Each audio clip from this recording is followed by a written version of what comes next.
আমার লিখেছেন, স্ত্রীর সাথে ফোনে কথা বললে প্রায় সময় ঝগড়া লেগে যায়। ঝগড়া যেন না লাগে, স্ত্রীর সাথে ফোনে কথা কম বললে কি সমস্যা হবে? ইয়া লিখেছেন, আমার থুতনিতে অল্প দাড়ি উঠায় আমার বন্ধুরা এই নিয়ে ঠাট্টা করে এবং ছাগল দাড়ি বলে অপমান করেন। আমি জাপান থাকি, একটা দোকানে কাজ করি, সেখানে হালাল পণ্য আছে, হারাম পণ্য আছে, এখন আবার ইনকাম করা টাকাটা হালাল হবে। এটি হলো নারী কিসে ঠেকে, অর্থাৎ কোন জায়গায় এসে নারী ঠেকে যায়। লিখেছেন, ফ্রিল্যান্সিং এ অ্যাকাউন্টিং ম্যানেজমেন্টের কাজ করা কি হারাম? লিখেছেন, আপনি এক অনুষ্ঠানে বলেছিলেন নামাজে চোখ বন্ধ করে রাখা উচিত নয়। আমার প্রশ্ন হলো, রাতে ঘুমানোর সময় যে আমল আছে ওগুলো সময় কি চোখ বন্ধ করে করা যাবে? লিখেছেন, দোয়ার মাধ্যমে কারোর হায়াত বাড়ানো যায় কিনা। নাজিমউদ্দিন ভূঁইয়া লিখেছেন, আমার থুতনিতে অল্প দাড়ি উঠায় আমার বন্ধুরা এই নিয়ে ঠাট্টা করে এবং ছাগল দাড়ি বলে অপমান করে, তাই আমি ক্লিন শেভ করে রাখি। এক্ষেত্রে আমার এবং আমার বন্ধুদের করণীয় কি জানাবেন দয়া করে। আপনি ভুল করছেন, আপনার বন্ধুরা তার চেয়ে বড় ভুল করছেন। কারণ দাড়ি কারোর কম হওয়া বেশি হওয়া এটা তো আমাদের নিজেদের হাতে না, এটা আল্লাহ তাআলার হাতে। যেটা মানুষের ব্যক্তির হাতে না, সেটার জন্য ব্যক্তিকে দোষারোপ করা বা ব্যক্তিকে ঠাট্টা বিদ্রুপ করা এটা নিছক মূর্খতা ছাড়া কিছুই না। আমরা অনেক সময় দাড়ির মতো এরকম গুরুত্বপূর্ণ বিষয়, যেটা ইসলামের শেয়ার বা ইসলামের অত্যন্ত গুরুত্বপূর্ণ একটা নিদর্শন জাতীয় বিষয়, এরকম বিষয় আমরা ঠাট্টা বিদ্রুপ করে অনেক সময় দিন থেকে, ইসলাম থেকে পর্যন্ত খারিজ হয়ে যায়। আপনি দাড়ি না রাখলে ইসলাম থেকে খারিজ হয়ে যাবেন না, কিন্তু দাড়ি বিদ্রুপ করলে আপনি ইসলাম থেকে কিন্তু খারিজ হওয়ার মতো পর্যায়ে চলে যেতে পারেন। এজন্য এই সমস্ত আচরণের ক্ষেত্রে আরো দায়িত্বশীলতার পরিচয় দিতে হবে এবং এগুলো কোনো অবস্থাতে করা যাবে না। আর আরেকজন বিদ্রুপ করছেন সেজন্য আপনি দাড়ি শেভ করে ফেলবেন, সেটা উচিত নয়। এ ধরনের বন্ধু বান্ধব, এ ধরনের পরিবেশ থেকে আপনাকে সরে আসতে হবে। একজন মুসলমানের জন্য এটি জায়েজ নয় যে আরেকজনের বিদ্রুপের কারণে আমি অন্যায় করব, আমি গুনাহের কাজ করব, আমি একটি ওয়াজিব তরক করব। বিধায় আপনাদের উভয়কেই সংশোধন হওয়া উচিত এবং তাদেরকে আল্লাহর ভয় যেন তাদের অন্তরে জাগ্রত হয় সেজন্য বোঝানো উচিত। ইউসুফ বিন এবি রহমান আপনি লিখেছেন, আমি জাপান থাকি, একটা দোকানে কাজ করি, সেখানে হালাল পণ্য আছে, হারাম পণ্য আছে, এখন আবার ইনকাম করা টাকাটা হালাল হবে কিনা। হালাল হারাম দুই রকমই যদি থাকে, আপনি যথাসম্ভব হারাম পণ্য সার্ভ করা, বিক্রি করা এটা আপনি করবেন না। সেখানে অমুসলিম থাকলে সে তারা এটা করবে, আপনি এগুলো থেকে অ্যাভয়েড করার চেষ্টা করুন, তাদেরকে বোঝাবেন যে আমার সীমাবদ্ধতার জায়গাটা আসলে এটুকু। যেহেতু হারাম পণ্যের আইটেম অনেক বেশি না, সেগুলোতে যদি আপনি বাঁচার চেষ্টা করেন এবং বেঁচে আপনি করতে পারেন কাজ, তাহলে সেক্ষেত্রে এটি আপনার জন্য জায়েজ হবে। আর যদি সেটা না হয়, সে সুযোগ যদি না থাকে, তাহলে আপনার জন্য এখানে চাকরি করা জায়েজ হবে না। মোহাম্মদ আরমান লিখেছেন, স্ত্রীর সাথে ফোনে কথা বললে প্রায় সময় ঝগড়া লেগে যায়। ঝগড়া যেন না লাগে, স্ত্রীর সাথে ফোনে কথা কম বললে কি সমস্যা হবে? হ্যাঁ, ঝগড়া থেকে বাঁচার জন্য কথা কম বললে সেটা সমস্যার কোনো কারণ নেই। তবে যদি আপনি কথা একদম বলা বন্ধ করে দেন বা সম্পর্কই ছিন্ন করে ফেলেন, সেটা কিন্তু জায়েজ হবে না, বরং নিজেকে আস্তে আস্তে কন্ট্রোল করার চেষ্টা করতে হবে। এরপরে প্রশ্ন হলো, সম্প্রতি একটি কথা বেশ জোরে সোরে শোনা যাচ্ছে, আর সেটি হলো নারী কিসে ঠেকে, অর্থাৎ কোন জায়গায় এসে নারী ঠেকে যায়। এ ধরনের প্রশ্ন তোলা ইসলামের দৃষ্টিকোণ থেকে আদৌ সঠিক কিনা। দেখুন, আমরা জানি পৃথিবীর একজন অত্যন্ত প্রভাবশালী প্রেসিডেন্ট দম্পতি, তার সাথে তার প্রেসিডেন্টের সাথে তার স্ত্রী যখন বিবাহ বিচ্ছেদ হয়ে যায়, এটিকে কেন্দ্র করে এই কথা উঠছে যে একজন নারী প্রেসিডেন্টের স্ত্রী হওয়ার পরও তিনি সেখানে আটকে গেলেন না, নারী কোথায় আটকায়, এই প্রশ্নটা মূলত উঠছে। ঠেকা শুধু নয়, আপনি ঠেকার কথা বলেছেন, আটকানোর কথা বোধহয় আমাদের সমাজে খুব বেশি প্রচলিত আছে। তো এই নারী কোথায় আটকে যায়, এই প্রশ্ন করাটা আমরা মনে করি সঠিক না। কারণ পুরো নারী জাতিকে আল্লাহ তাআলা এমন ভাবে সৃষ্টি করে না যে সবার প্রকৃতি একরকম, যে একটা জায়গায় গিয়ে আটকে যাবে। এক একজন এক এক জায়গায় আটকে, কেউ টাকার কাছে, কেউ অন্য কিছুর কাছে, যাই হোক।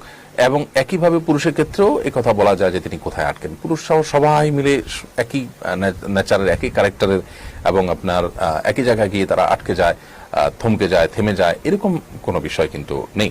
তবে হ্যাঁ, একটা কথা বলা যায় যে যদি কেউ মুসলিম হয়ে থাকেন, আল্লাহর কাছে আত্মসমর্পণ করে থাকেন, ইমানদার হয়ে থাকেন, তাহলে তিনি নারী হন আর পুরুষ হন, তিনি একটা জায়গায় গিয়ে আটকে যাবেন, থেমে যাবেন। সেটি হলো আল্লাহ তাআলার আদেশ এবং নিষেধ।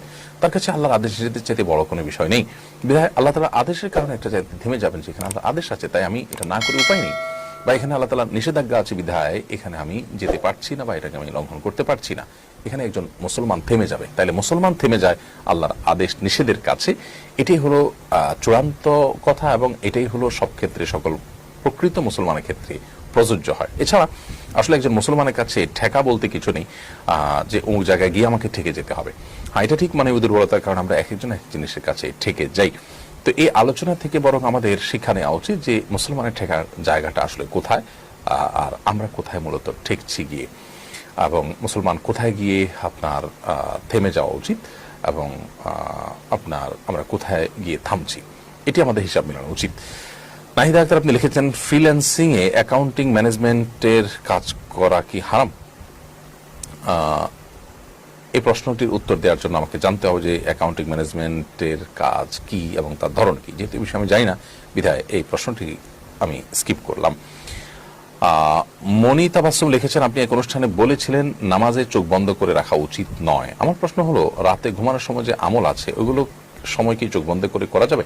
চোখ বন্ধ করে দোয়া, দুরূদ, জিকির, আজকার করা যাবে, রাতে শোয়ার সময় আমলগুলোও করা যাবে। এমনকি নামাজের মধ্যে সাধারণভাবে কখনোই চোখ বন্ধ করা উচিত নয়, আমরা ব্যাপারটি এইভাবে বলিনি। আমার মনে আপনার বুঝতে ভুল হয়েছে। নামাজের মধ্যে সাধারণভাবে স্বাভাবিকভাবে চোখ স্বাভাবিক রাখবেন, এটাই নবী সাল্লাল্লাহু আলাইহি সাল্লাম থেকে এর বাইরে কোনো কিছু প্রমাণিত নেই। অর্থাৎ স্বাভাবিক অন্য কিছুর মতো চোখের চাহনিটা স্বাভাবিকই থাকবে। তবে অতিরিক্ত মনোসংযোগ তৈরি করবার জন্য কারোর যদি মনোযোগ বৃদ্ধি হয় চোখ বন্ধ করলে, তাহলে তিনি চোখ বন্ধ করতে পারেন, অপশনটা আছে। এবং সাধারণ অবস্থাতে তিনি চোখ খোলা রাখবেন, স্বাভাবিক রাখবেন। তো চোখ বন্ধ করা নাজায়েজ নয়। তবে রাতে ঘুমানোর সময় বা অন্য কোনো সময় আপনি দোয়া, দুরূদ, জিকির, আজকার করতে চাইলে চোখ বন্ধ করে কিন্তু আপনি ঘুমাতে পারবেন। নাহিদা আক্তার আপনার প্রশ্ন তো দিয়েছি। ইকরা তরিকা আপনি আইডি থেকে লিখেছেন, মেহমেদ নাম কি রাখা যাবে? মেহমেদ এটা আসলে মোহাম্মদেরই বলতে পারেন কিছুটা বিকৃত রূপ। কোনো অঞ্চলে যদি মোহাম্মদকে মেহমেদ বলে এবং তারা এছাড়া বলতে পারে না, তাহলে সেটা জায়েজ তাদের জন্য। কিন্তু এরা শুদ্ধ করে মোহাম্মদকে মোহাম্মদ বলতে পারেন, সেখানে বিনা প্রয়োজনে সেটাকে বিকৃতভাবে মেহমেদ বলা তো উচিত হবে না। তবে এই শব্দের মেহমেদ বলতে আরবিতে আলাদা কোনো শব্দ কিন্তু নেই। পিঙ্কি আক্তার লিখেছেন, দোয়ার মাধ্যমে কারোর হায়াত বাড়ানো যায় কিনা? দেখুন, বিভিন্ন আমলের মাধ্যমে হায়াত বৃদ্ধির কথা কিন্তু হাদিসে রয়েছে, বিধায় সেই সমস্ত হাদিসের আলোকে আপনি দোয়ার মাধ্যমে আপনার রিজিক বৃদ্ধি, হায়াত বৃদ্ধির চেষ্টা করতে পারেন। যেমন নবী করিম সাল্লাল্লাহু আলাইহি ওয়াসাল্লাম একটা হাদিস বুখারীতে বর্ণিত আছে, মান সাররাহু আন ইউবসাতাহু ফি রিজকিহি আও ইউনসাআলাহু ফি আসারিহি ফালিয়াসিল রাহিমা। যদি কেউ চায় তার রিজিক বৃদ্ধি হোক, তার হায়াত বৃদ্ধি হোক, তাহলে সেজন্য তার আত্মীয়তার বন্ধনকে সংযুক্ত করার চেষ্টা করে। বিধায় একজন ঈমানদার তিনি তার জায়গা থেকে চেষ্টা করবেন আত্মীয়তার বন্ধনকে সংযুক্ত করবার। এর মাধ্যমে আল্লাহ সুবহানাহু ওয়া তাআলা জীবনে বারাকা দিবেন। এখানে রিজিক এবং হায়াত বৃদ্ধি বলতে কি বোঝায়? অনেকে বলেছেন হায়াত বৃদ্ধি বলতে হায়াত বরাদ্দ যা আছে তাই থাকবে, কিন্তু বারাকা বেশি হবে, ফিলটা বেশি হবে এবং তার জীবনের সুফলগুলো তিনি বেশি পাবেন, প্রোডাক্টিভিটি অনেক বেশি হবে। আবার অনেকে বলেছেন যে না, তার মূল যে হায়াত তার সাথে এই সময় হায়াত আল্লাহ তাআলা যোগ করবেন। অতএব এই সমস্ত আমল থেকে বোঝা যায় যে বিভিন্ন আমলের মাধ্যমে, সেটা তোর মাধ্যমে হতে পারে, আল্লাহ তাআলা মানুষের হায়াত বৃদ্ধি করে থাকেন। শাহরিয়ার নীরব আপনি লিখেছেন, নামাজে সূরা ফাতিহার পর একাধিক সূরা পড়া যাবে কিনা? নামাজে সূরা ফাতিহার পর একটি সূরা